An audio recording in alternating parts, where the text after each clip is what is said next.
Dokter Intan Agung Nugroho, kami persilakan.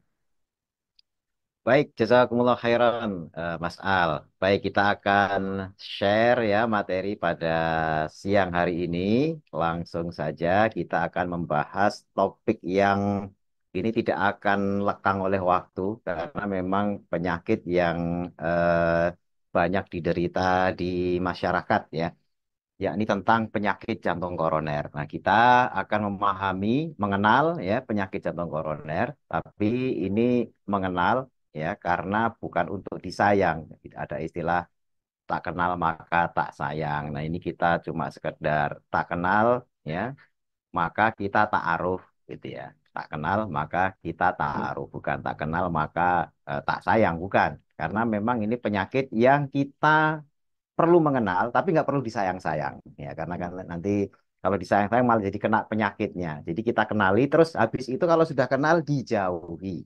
Nah, mudah-mudahan nanti dengan apa yang kita akan pelajari ini, setelah mengenal kita bisa melakukan lifestyle yang bisa menjauhkan diri kita dari penyakit ini. Langsung saja.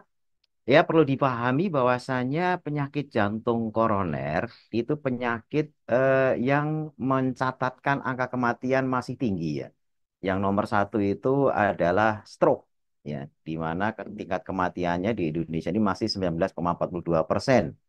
Kemudian baru diikuti dengan jantung iskemik, ya, serangan jantung iskemik, yakni 14,38%. Nah, kedua penyakit ini ya masing-masingnya walaupun lokasinya berbeda, stroke itu di otak, kemudian serangan jantung iskemik atau jantung koroner itu di jantung, tetapi penyebabnya sama, yakni terjadinya sumbatan ya atau gangguan di pembuluh darah yang biasanya diawali ya dari penebalan yang ketika makin tebal, makin tebal, makin tebal akhirnya menyumbat. Nah, kalau sumbatan itu terjadi di otak, maka itu disebut sebagai stroke. Tapi kalau sumbatannya terjadi di jantung, nah itulah baru kita sebut sebagai penyakit jantung koroner. Jadi dua penyakit ini yang memegang rekor catatan nomor satu dan nomor dua ini ternyata semuanya disebabkan oleh hal yang sama, yakni adanya sumbatan pembuluh darah.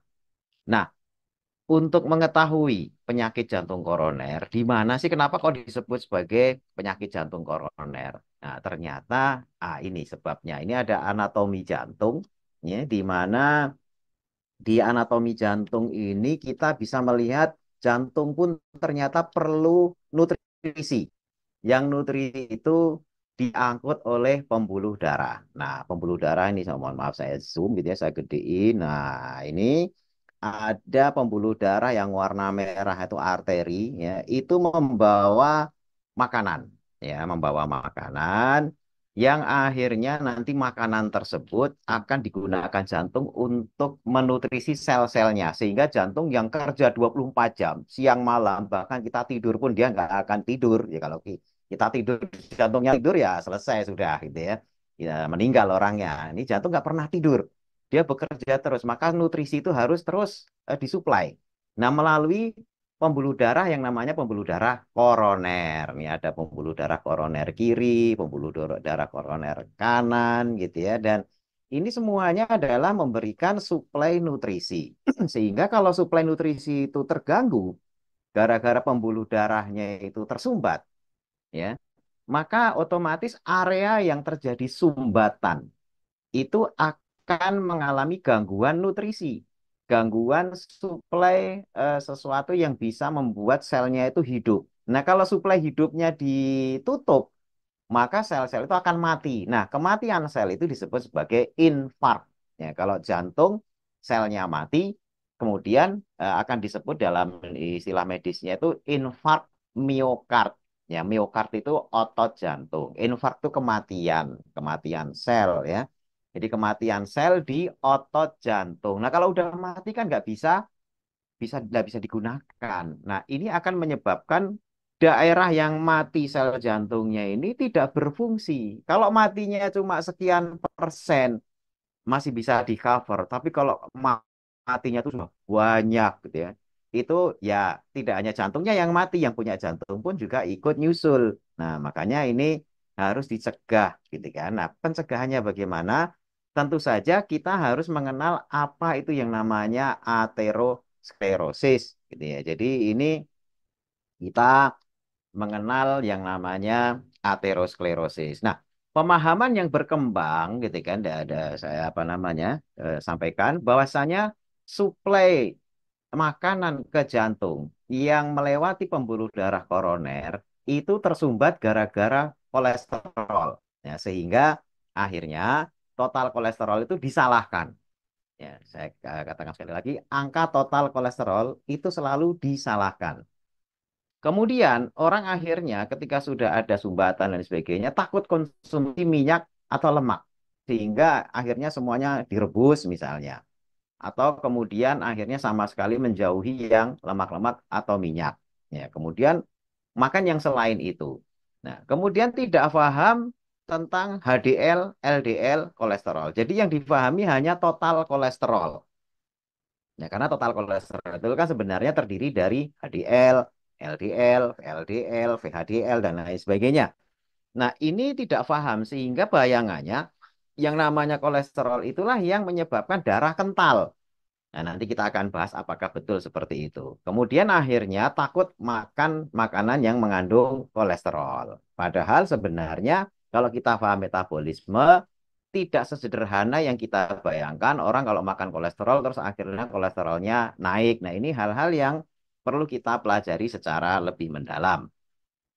Nah, kembali kepada pengertian aterosklerosis, ya, tadi sudah sebutkan penyakit jantung koroner itu adanya sumbatan. Nah, kita lihat di apa namanya gambar ini ya, kita bisa melihat bagaimana ya yang namanya pembuluh darah itu dari sejak normal sampai akhirnya mengalami penyempitan atau aterosklerosis. Kalau lihat dua penampang pembuluh darah ini, kita lihat yang bagian paling kiri. Ya, bagian paling kiri itu kan pembuluh darah dibagi menjadi 4 potongan. Ya, baik gambar kiri maupun gambar kanan. Ini dua-duanya menunjukkan pembuluh darah dibagi menjadi 4 potongan. Potongan yang paling kiri itu normal. Jadi lumennya masih longgar. Sehingga pembuluh darah itu wirawirinya masih masih bisa. Ya, jadi masih ya 100% utuh. Nah, ini saya zoom saja biar gede, biar bisa dilihat. Nah, yang paling kiri ya itu normal. Kemudian mulailah terjadi fatty streaks gitu ya. Jadi sudah mulai ada tumpukan lemak. Nah, perlu diingat, tumpukan lemaknya itu bukan di dalam lumen ya. Coba dilihat yang warna kuning itu adalah lemak yang berada di dindingnya, bukan di permukaan dalam lumen. Ya, jadi numbuhnya itu di dinding. Nah, kalau yang potongan kedua itu masih tipis. Begitu potong tiga makin ke kanan, ya itu lemaknya makin tebal. Kemudian makin ke yang paling kanan itu saking tebelnya yang namanya saluran menjadi menyempit. Nah, ini gambar satunya ini mirip-mirip. Ini agak bisa saya perbesar gitu ya. Yang paling kiri itu longgar, kemudian makin menyempit. Nah, yang paling kanan itu sempit sekali. Sehingga kalau ada jendalan, sedikit saja jendalan darah lewat, itu langsung kesumbat. Nah, disitulah ketika peristiwa sumbatan, biasanya diawali adanya trombosis atau gumpalan. Yang kemudian gumpalan itu nyangkut di saluran yang sempit itu, maka terjadilah sumbatan. Kalau sumbatannya di otak namanya stroke. Kalau sumbatannya di jantung, makanya penyakit jantung koroner. Nah, itu sebabnya. Nah, yang jadi pertanyaan adalah ini apa sih lemak itu gitu kan? Nah, oleh peneliti ya, lemak itu kemudian dikorek. Jadi ada pasien penyakit jantung ya dikorek kemudian pembuluh darahnya itu dibuka dilihat diotopsi terus ternyata lemak yang numpuk warna warna kuning ini ya warna kuning muda ini itu dicek ternyata itu adalah tumpukan LDL kolesterol. Nah, jadi itu tumpukan apa? LDL kolesterol. Sebenarnya nama nama lengkapnya itu foam ya, foam cell atau sel foam. Foam itu kan kayak busa gitu ya, foam. Nah, itu terdiri dari LDL dan beberapa komponen sel lain, gitu ya. Itu awalnya terbentuk dari situ. Tapi intinya tumpukan inilah yang kemudian kemudian di dalamnya ada LDL kolesterol. Dari situ kemudian akhirnya LDL ini dicap sebagai penjahat. Oh, ini LDL nih penjahat nih karena bikin sumbatan. Nah, akhirnya sampai saat ini pun LDL kolesterol itu dianggap sebagai kolesterol jahat. Tapi apakah benar jahat? Kita pelajari lebih lanjut gitu ya. Nah, LDL atau HDL itu sebenarnya apa? Ya, jadi kata L di situ, ini bukan al ya, bukan Kang Al ya, ini L gitu ya. Eh, yang namanya LDL itu singkatan dari low density lipoprotein. Kalau HDL itu high density lipoprotein. Jadi lipoprotein itu terdiri dari lipid dan protein. Lipid itu lemak, protein itu ya protein. Itu berikatan, ya. Jadi lipoprotein itu adalah kendaraan pengangkut lemak, ya, pengangkut kolesterol atau dan lemak. Lemak di sini maksudnya adalah gaji. Jadi ketika kita makan, ya misalnya makan nasi dengan lauknya, kemudian nambah dessert ya dengan buah, kemudian es krim atau apa minuman manis. Nah, ketika kita tidak pakai makanan tersebut energinya, maka energi itu akhirnya disimpan. Disimpan dalam bentuk apa? Dalam bentuk lemak.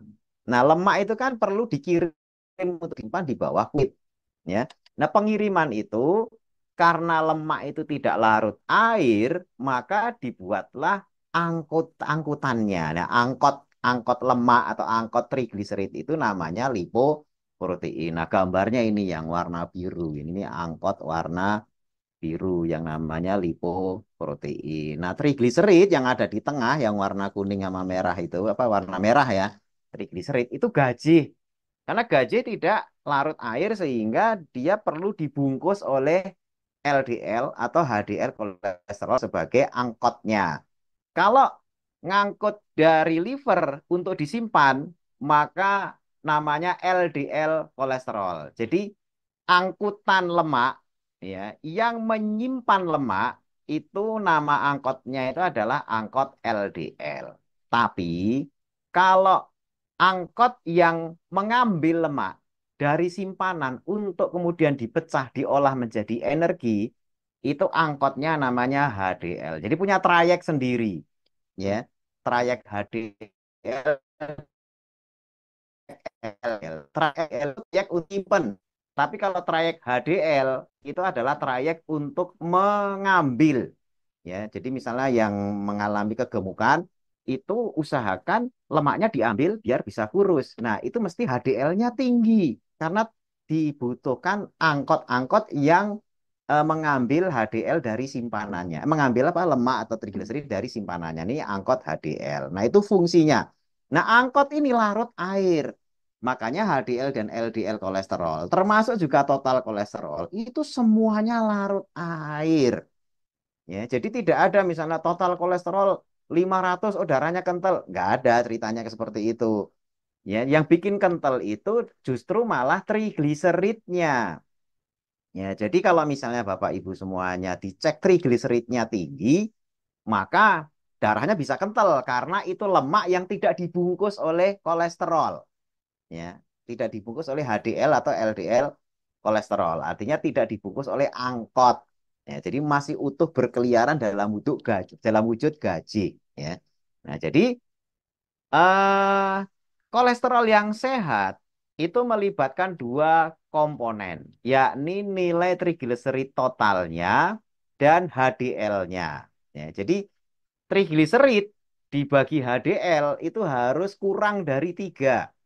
Jadi misalnya HDL-nya berapa, trigliseridnya berapa, itu dibagi. Ya, trigliseridnya misalnya 150, HDL-nya misalnya 160. HDL-nya 60 misalnya, bukan 160. Jadi misalnya trigliserid 160, ya, HDL-nya 60. Maka itu angkanya kurang dari 3, ya. Jadi dibagi antara trigliserid dan HDL-nya. Makanya kalau Bapak Ibu di sini pengen tahu saya ini kondisinya sehat apa tidak, itu ceknya cukup 2 itu. Trigliserid sama HDL. Total kolesterol tidak bermakna apa-apa, ya. Karena ada total kolesterolnya normal, tapi trigliseridnya tinggi, HDL-nya rendah. Misalnya trigliseridnya 200, ya, HDL-nya cuma 40. Ya, 200 dibagi 40, hasilnya 5. Oh, ini potensi terkena penyakit jantung koroner. Walaupun kolesterolnya normal, ya. Ini catat ya, saya ulangi ya. Walaupun kolesterolnya normal, tapi trigliseridnya 200, HDL-nya cuma 40, maka 200 dibagi 40 itu hasilnya 5. 5 itu lebih besar dari 3.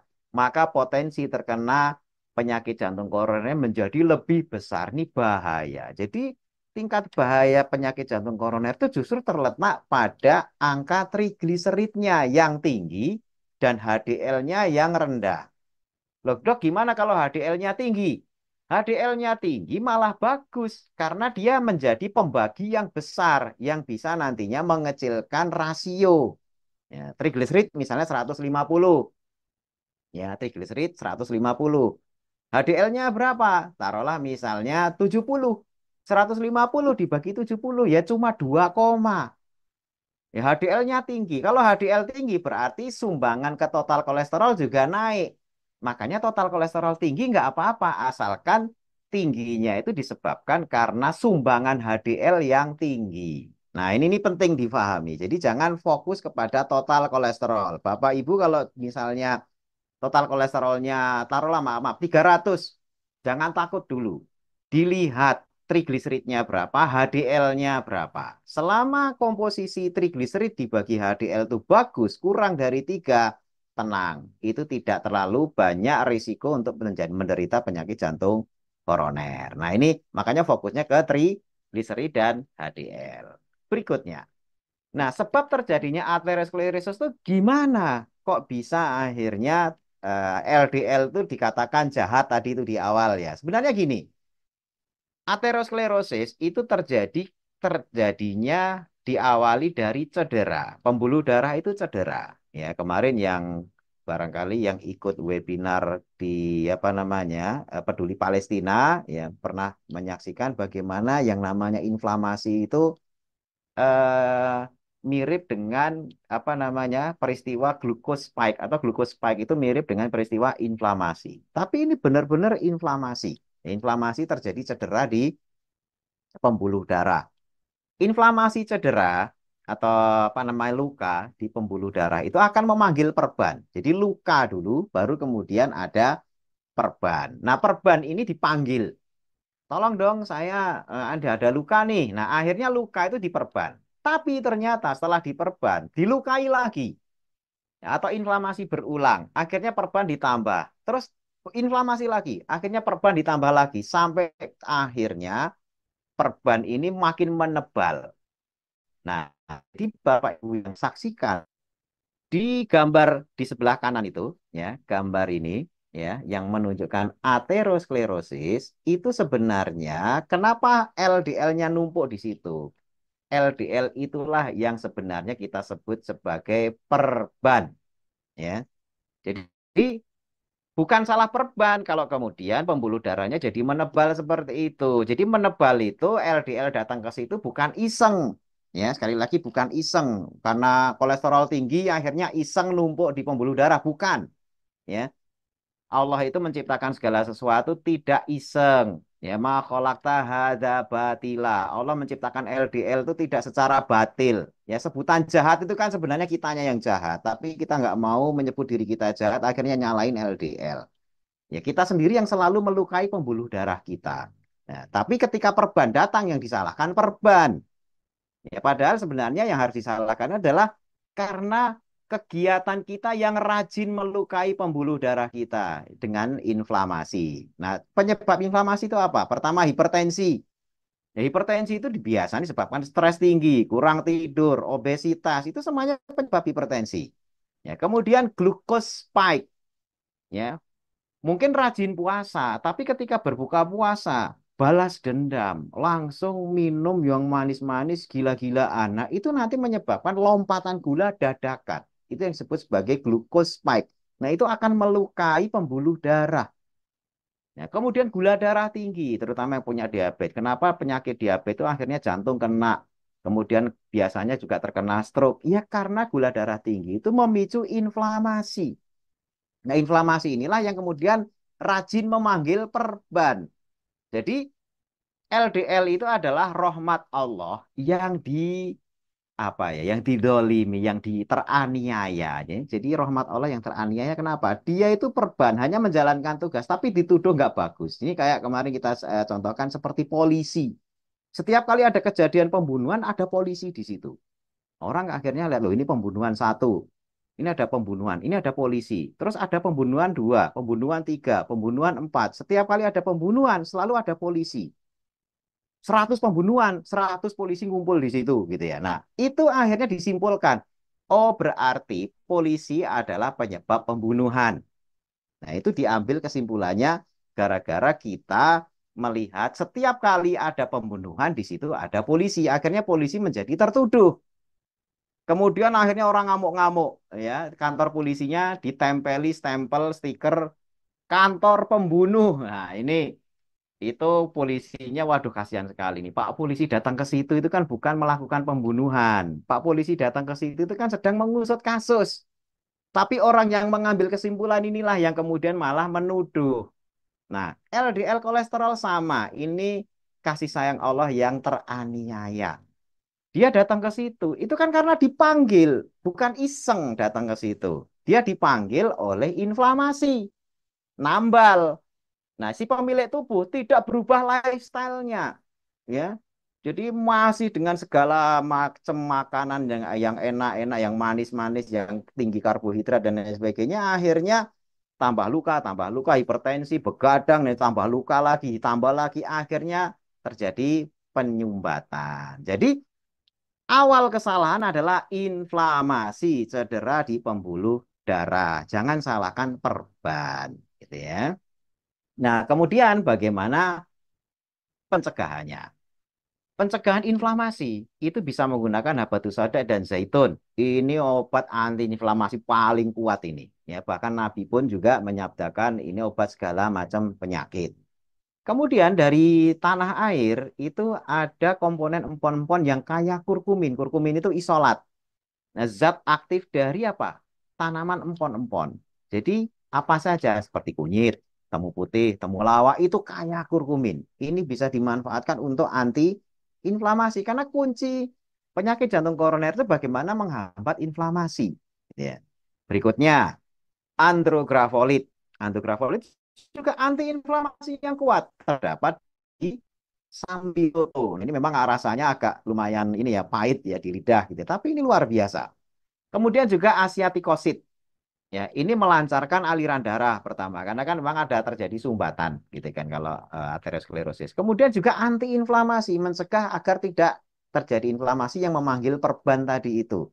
Nah, ini banyak terdapat dalam pegagan. Ini herbal-herbal yang luar biasa di tanah air kita melimpah. Bahkan sambiloto itu kadang-kadang saking banyaknya anak-anak kecil itu suka mainan pletekannya itu ya itu malah anak-anak kecil nggak tahu kalau itu sambiloto. Itu jadi obat herbal di Indonesia itu sampai saking banyaknya itu orang nggak tahu kalau itu bermanfaat sebagai herbal yang dahsyat gitu ya. Nah, selain karbohidrat, selain apa namanya mengkonsumsi herbal, juga ada habit yang harus diubah gitu ya. Kalau habit minum herbalnya sudah bagus, ini membantu penyembuhan, jangan dirusak dengan habit buruk yang mendukung sakitnya. Jadi konsumsi herbal untuk menghambat sakit, jangan lantas kemudian dikasih lawannya yang menambah sakit. Ya, jadi lifestyle-nya juga harus mendukung sehat. Herbalnya mendukung sehat, lifestyle-nya juga mendukung sehat. Jangan seperti yang disebutkan di surat An-Nahl, wanita yang merusak pintalannya setelah menjadi kain. Ya, malam-malam mintal benang jadi kain. Siangnya kainnya dirobek-robek. Terus malamnya dipintal lagi. Siangnya dirobek lagi.